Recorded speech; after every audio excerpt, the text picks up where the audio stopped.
Bismillahirrahmanirrahim. Assalamualaikum warahmatullahi wabarakatuh. Waalaikumsalam Waalaikumsalam warahmatullahi wabarakatuh.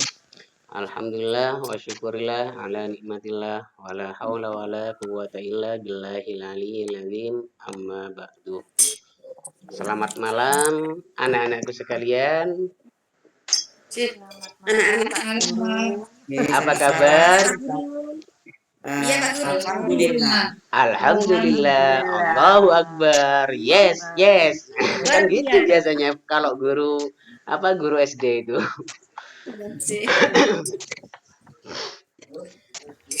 Nah, pada pembahasan kali ini kita akan membahas tentang aplikasi PMM yang mana teman-teman Kemendikbud itu kalau terjaring panggilan di PPG itu melalui jalur PMM, berbeda dengan tahun-tahun sebelumnya. Kalau tahun-tahun sebelumnya itu masuk ke akun SIM PKB, terus di sana ada beberapa modul dan modul itu biasanya dipantau oleh dosen. Ada perkuliahan itu dipantau dengan dosen. Karena panjenengan semua ini termasuk K2, K2. Nah, kalau K2 ini biasanya kemarin kok tak lihat itu jenengan itu langsung mengerjakan PMM-nya tanpa ada pemantauan dari dosen. Nah, ini merupakan hal yang baru bagi kita semua, yang mana kita itu dituntut untuk mengisi PMM, meskipun di PMM kita sendiri sudah sebagian mungkin paham, karena semua lembaga itu memang harus melaksanakan yang namanya IKM, implementasi kurikulum merdeka, dan ini sudah berjalan 3 tahun. Nah, coba kita lihat tampilan PMM-nya. Nah, kebetulan saya masih belum share screen ya. Sorry.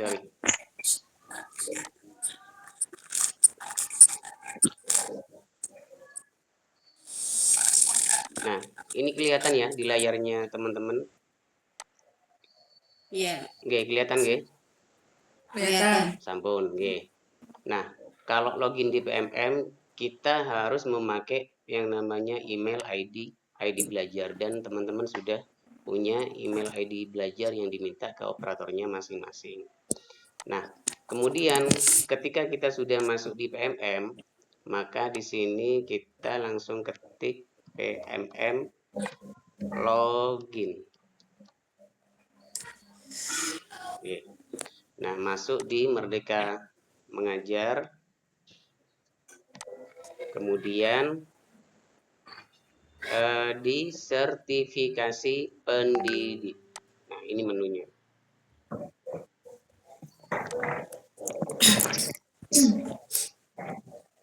Nah, menu di PMM ini ada 1, 2, 3. Kalau ada temannya yang masuk, minta tolong Mbak Epni atau Mas Ari atau Mbak Sulis di anu ya. Sorry, ini saya. Nah, biasanya kalau ada yang masuk ya di sini ya, di bagian ini. Nah, itu di klik gitu. Contohnya gini. Saya kasih contoh. Karena kalau saya menerangkan gini nih, saya tidak kelihatan wajahnya jenengan gitu. Kalau sudah berpindah layar. Contohnya, saya kasih contoh aja.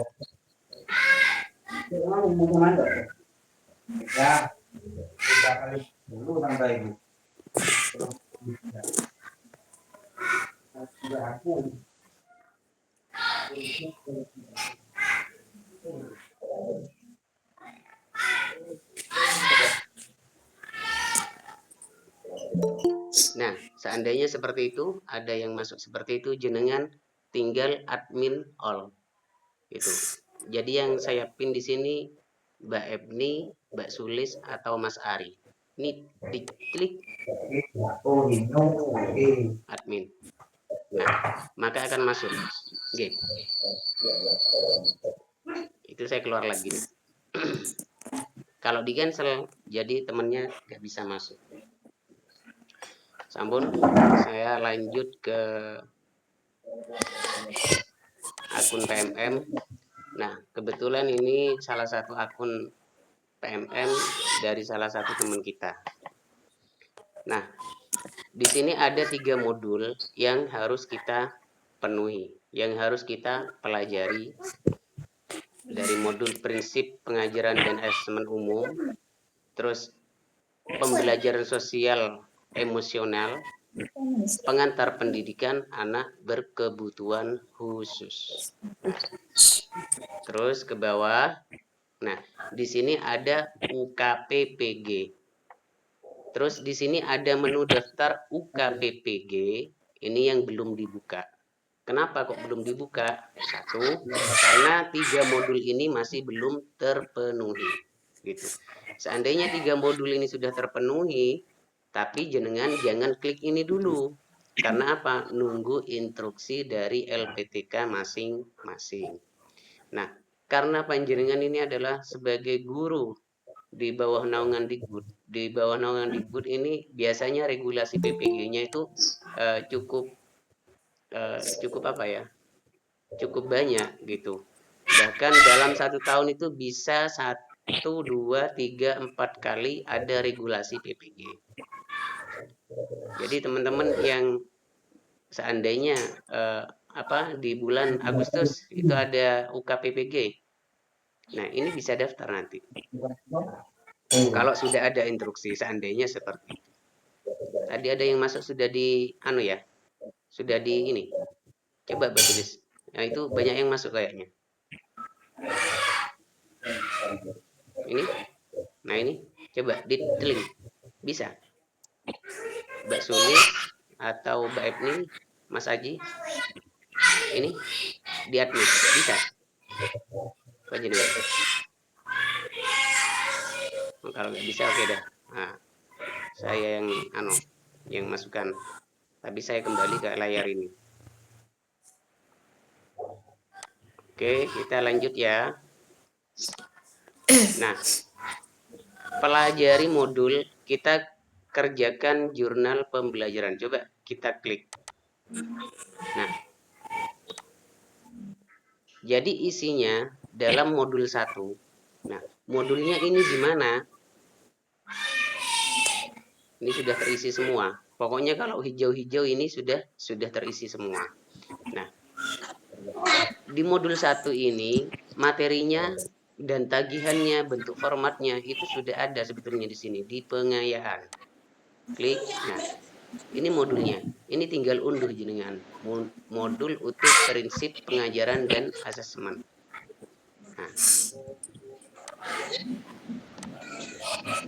Nah, ini jenengan unduh.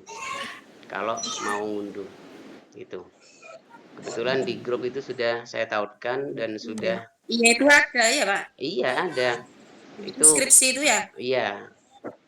Makanya kan itu sudah ya Pak. kalau ingin tahu modul utuhnya di sini. Gitu. Oke. Nah, kita kembali ke sini ya. Di sini ada 1, 2, 3, 4. Menerapkan prinsip UBD. Understanding by Design. Apa ini? Pada pembelajaran. Terus yang kedua ada merancang pembelajaran berdiferensiasi, menerapkan pendekatan TARL atau Teaching at the Right Level pada pembelajaran, menerapkan pendekatan Culturally Responsive Teaching pada pembelajaran. Nah, penjelasan ini semua ada di modulnya tadi. Lihat di pengayaan. Klik. Nah, ini diunduh. Ini kalau ingin mempelajari. Oke, sambut. Kita kembali ke pelatihan. Nah, selanjutnya panjenengan mengisi ini sudah terisi semua. Kalau sudah hijau ini sudah terisi semua. Kemudian panjenengan nanti disuruh memilih dari salah satu ini. Coba kita klik merancang pembelajaran berdiferensiasi. Jadi boleh mengerjakan semuanya ini ya. Apa UBD, apa berdiferensiasi ini, apakah TARL, apakah CRT. Nah, ini boleh gitu. Tapi kalau permintaan LMS itu kan memilih salah satu dari ini. Nah, yang enak itu kayaknya di merancang pembelajaran berdiferensiasi ini. Tuh, oke. Nah, ini menunya seperti ini.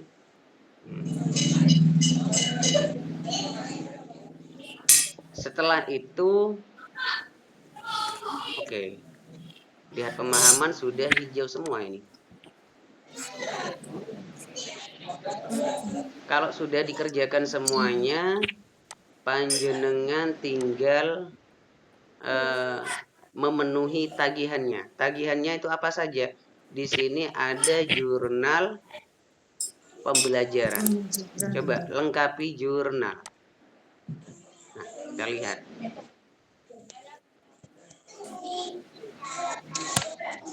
Nah, di sini kita disuruh menentukan salah satu aksi nyata yang terbaik. Ya, aksi nyata terbaik yang diunggah di jurnal pembelajaran. Aksi nyata itu apa sih? Gitu. Aksi nyata itu, kalau kita sebagai guru, aksi nyatanya kita itu adalah melaksanakan perencanaan pembelajaran atau melaksanakan modul ajar. Itu aksi nyata. Yang ngajar gitu. Kita mengajar sesuai dengan RPP kita atau modul ajar kalau istilahnya di IKM. Kalau di istilah sebelumnya itu kan RPP, rencana pelaksanaan pembelajaran. Nah, pilih satu aksi nyata terbaik versi Anda. Nah, ketentuan mengunggah jurnal pembelajaran 1. Nah, ini ya. Menyertakan dokumen asli nyata. Jadi RPP-nya atau modul ajarnya itu disertakan. Yang berikutnya menyertakan ranjang, oh ini yang RPP ya. Menyertakan dokumen aksi nyata. Kalau dokumen aksi nyata ini foto-foto kita. Gitu.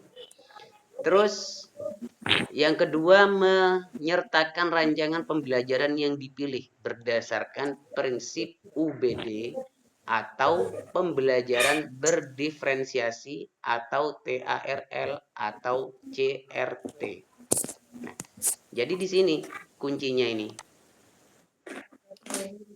RPP atau modul ajar kita itu apakah mau dibuat UBD berdiferensiasi understand by apa itu tadi? Saya lupa. Terus yang kedua, apakah mau dibuat berdiferensiasi atau TARL atau CRT. Nah, setelah kita membuat RPP atau modul ajar yang memilih dari beberapa prinsip ini, ya, memilih salah satu aja. Kemudian kita melaksanakan pembelajaran, kegiatan pembelajarannya itu kita foto atau di video dari awal, mulai dari pembukaan, kegiatan inti, kegiatan penutup.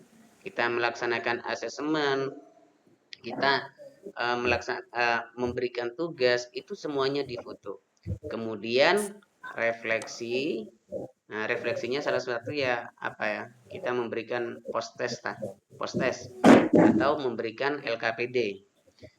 Kemudian dan umpan balik dari rekan sejawat. Cuman kalau RPP ini biasanya umpan baliknya itu dari siswa. Kalau dari rekan sejawat, maka kita harus memberikan RPP kita atau menyodorkan RPP kita kepada guru yang ada di lingkungan kita mengajar. Jadi telaah RPP itu catatan seandainya dari kepala sekolah, oh ini yang salah, terus kita benarkan. Nah, ini kan termasuk umpan balik dari rekan sejawat. Atau panjenengan setelah melaksanakan UBD melaksanakan ngajar jenengan di video terus dikirim di lingkungan belajar kita. Nah, itu termasuk umpan balik dari rekan sejawat. Gimana komentarnya teman-teman di sebelah kita? Nah, kemudian semua dokumen digabung dalam satu file format PDF maksimal 10 MB. Nah, aksi nyata terbaik versi Anda bisa berarti. Oke. Lanjut. Ini tentang pembahasan modul 1. Intinya gini ya, di satu modul kita tagihannya 1, kita membuat RPP apakah versi UBD atau TRR atau CRT tadi. Karena ini kan guru semua, bukan kepala sekolah. Kalau kepala sekolah bisa jadi aksi nyatanya itu berbeda dengan guru. Seandainya guru kurang disiplin. Nah, kepala sekolah harus membuat aksi nyata. Terus siswa kurang disiplin secara umum keseluruhan, maka kepala sekolah membuat rancangan aksi nyata. Apakah di pagi hari disuruh sholat duha? Nah, itu termasuk aksi nyata. Anak-anak ketika siang kok sudah ini malas belajar. Akhirnya kepala sekolah membuat sebuah rancangan aksi nyata, apakah disuruh sholat duhur bersama atau pembelajarannya di model dibuat game. Itu termasuk aksi nyata yang dirancang oleh kepala sekolah. Tapi kalau kita posisinya sebagai guru, maka aksi nyata kita jelas ada di dalam kelas yang sesuatu yang akan kita ajarkan itu harus sesuai dengan rancangan yang ada di RPP atau modul ajar kita. Itulah aksi nyata. Untuk berikutnya kita lihat ke poin 2 atau modul 2 ya. Besok lang semua weh, sidang semua weh. Di budak weh.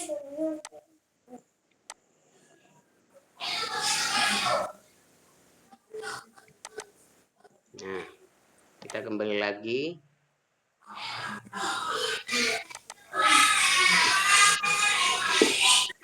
Nah, ini di modul 2 pembelajaran sosial emosional. Nah, pembelajaran sosial emosional ini pembelajaran sosial emosional mengapa penting? Oke, modulnya semuanya ada di pengayaan. Panjenengan tinggal download kalau ingin dibaca. Kemudian dari 3 ini kita menyertakan juga tagihannya jurnal pembelajaran sosial emosional.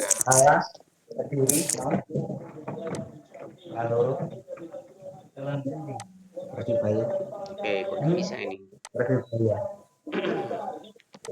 Oke, kita sambil lalu. Yang penting di modul ajar 1 kita jelas yang membuat RPP itu ya.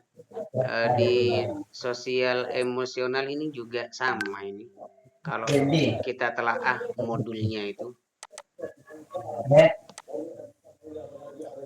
Aksi nyata menerapkan pemahaman terkait pembelajaran sosial emosional dalam kehidupan. Diimplementasikan ke kehidupan atau ke lingkungan sekitar kita. Oke, kita lanjutkan ke berikutnya yang modul ketiga. Nah, ini modul 3. Pengantar pendidikan anak berkebutuhan khusus. Kalau modul 1, modul 2 itu implementasi dari modul ajar kita, RPP kita. Nah, untuk modul ketiga ini ini tentang pendidikan anak berkebutuhan khusus atau anak ABK. Nah, anak ABK ini termasuk anak yang berkebutuhan khusus. Seandainya dalam satu kelas itu kita sudah melaksanakan post test, beberapa kali post test, masih nilainya itu masih di bawah KKM. Nah, maka kita harus bertindak mengadakan yang namanya pelayanan untuk anak yang berkebutuhan khusus. Maka kita tetapkan salah satu anak itu sebagai anak yang berkebutuhan khusus, atau anak yang pintar, ya, yang pintar sekalipun tapi dalam pembelajaran itu suka mengganggu teman kita, mengganggu teman-teman yang lainnya, gitu.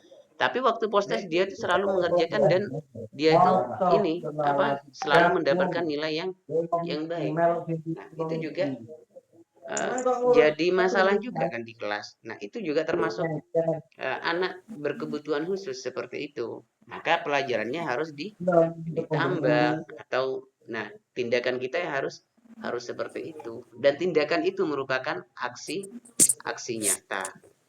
Nah, ini yang masih kita pelajari ya tentang modul 3. Apakah nanti teman-teman disuruh buat case study atau studi kasus? Karena kalau anak berkebutuhan khusus ini karya ilmiahnya itu adalah case study atau studi kasus. Cuman kembali lagi, dalam kegiatan ini kita tidak ada salah atau benar gitu. Kalau kita mau membuat rencana aksi, kita buat rencana aksi tentang anak berkebutuhan khusus tersebut. Nah, prosesnya ini sama dengan implementasi dari RPP atau modul ajar yang sudah kita rancang gitu.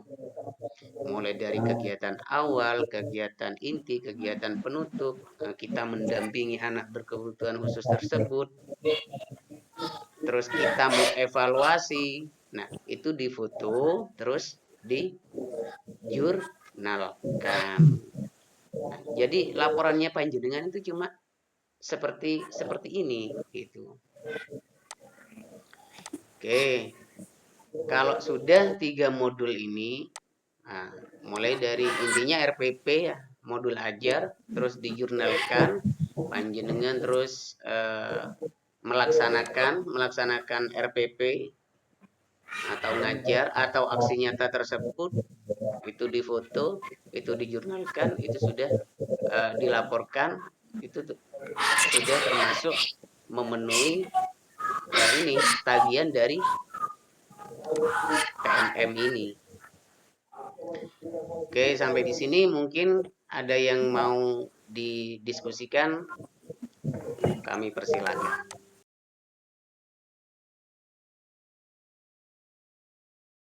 Email ID belajarnya panjenengan nanti dibuka di laptop, jangan di HP ya. Kalau ingin kirim foto, nah itu di plus ya. Setelah di plus, jenengan buka Drive. Google Drive. Oke. Nah, ini Google Drive-nya atau di sini ya. Nah, di sini klik. Nah, di sini kalau mau, ini kan ada Drive. Kalau mau nge-meet ini ya, ini bisa dimanfaatkan jenengan. Ini banyak layanan di akun ID belajar itu cukup besar kapasitasnya. Ini Google Drive-nya, kita klik ya. Nah, setelah itu teman-teman itu bentar. Oke, karena ini terbuka di laptopnya saya ya. Nah, di My Drive. Nah, My Drive ini isinya itu foto-foto. Ini punya Mbak Susi ini sudah ada isinya, ini tidak tahu isinya apa. Nah, di My Drive ini jenengan bisa buat folder. Ini folder. Kalau buat folder. Kalau ingin upload file yang tersimpan di laptop, ini upload satu file. Kalau ingin mengupload folder, foto-fotonya jenengan seandainya disimpan dalam satu folder dengan operator. Nah, ini bisa upload folder. Upload itu apa? Memasukkan. Oke. Ya, kalau kita buat satu folder. Oke. Buat di sini aksi nyata dan jurnal ya. Aksi nyata dan jurnal 1. Oke, seandainya buat seperti itu. Oke. Nah, ini dikasih ditandai aja biar, nah ini ya, apa hijau, apa biru, terserah jenengan. Kalau ingin nambah folder lagi, jenengan klik kanan. Nah, setelah itu tadi mana? Nah, ini sampai muncul seperti ini ya. Kalau tadi ngeklik di sini kan munculnya beda. Nah, coba klik lainnya. Di sini klik kanan, new folder, aksi nyata dan jurnal 2 ya. Oke. Buat folder seperti ini aja biar enak. Terus kita kasih ini warna. Nah, seandainya ini warnanya. Kita buat aksi nyata dan jurnal 3 ya. Oh, nggak ada. Sampai muncul seperti tadi itu. Atau kalau nggak ada ini bisa new. Nah, folder. Oke. Aksi nyata dan jurnal 3. Oke.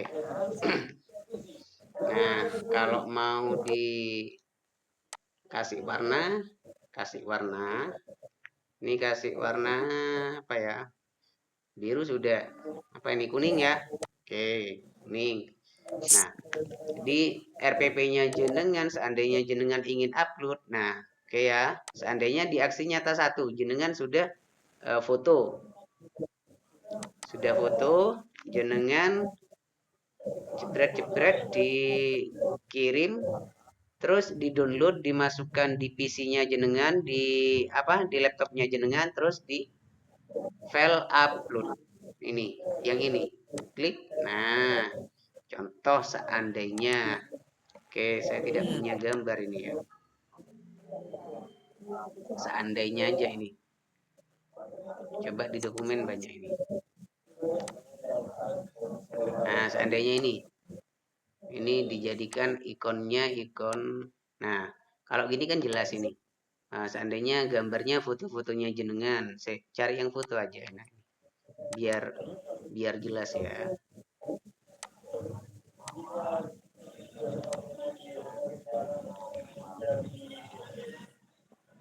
Oh, logo aja dah. Oke dah, ini. Seandainya ini ya. Nah, open. Oke. Tunggu sebentar. Nah, di sini sudah terupload. Nah, ini barusan. Coba kita jadikan layarnya. Kok udah mau ini. Nah, ini. Ini sudah terupload di sini. Jadi foto-fotonya jenengan diupload di sini. Di akun ID belajar yang panjenengan punya. Nah, kalau ribet Pak, jenengan kirim WA monggo, tidak apa-apa. Oke. Karena apa? Kapasitas ini ya, kapasitas akun ID belajar ini sangat banyak sekali ini. 100 giga. 100 giga ini banyak gitu. Kalau hanya buat 3 aksi nyata itu dengan videonya, dia upload satu videonya itu mampu masih gitu. Oke, terima kasih pertanyaannya Mbak Lutfi.